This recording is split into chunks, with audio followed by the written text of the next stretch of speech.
accepter qu'on va mourir, c'est pas simple du tout. Et alors, quand votre enfant commence à vous poser des questions en tant que parent, on ne sait pas forcément comment bien aborder la chose.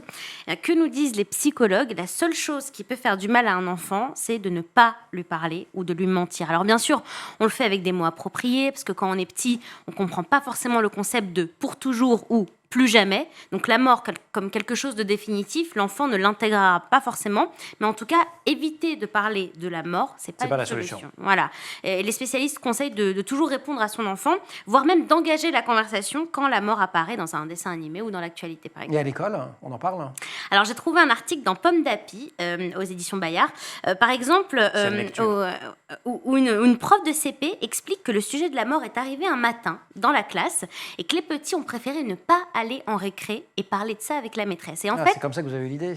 j'ai lu ça. Et en fait, c'est pas vraiment des questions qu'ils posaient, mais ils avaient plutôt besoin de parler de la mort et de comment ça pouvait les toucher personnellement dans leur famille.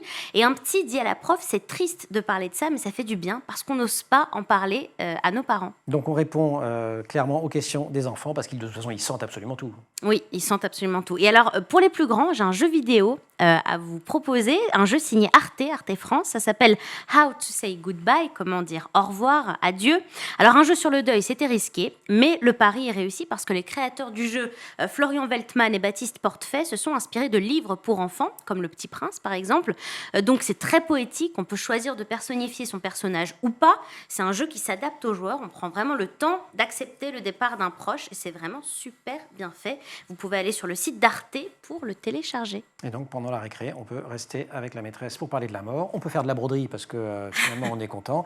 On peut aussi lire, je crois que vous aviez un joli conseil de lecture à donner d'un livre d'Olivier de Solmignac sur le deuil. À propos de la mort, c'est un des plus beaux livres que j'ai lus. Alors, c'est un livre qui est dans la collection Mouche de l'École des loisirs, donc il s'adresse aux plus jeunes, mais moi, je l'ai pris comme adulte, c'est vrai, et qui s'appelle « C'est quoi mort ?» Et je ne peux pas vous dire ce qu'il y a dans ce livre, parce que tout repose sur... Il va répondre à cette question d'une manière que vous n'oublierez jamais.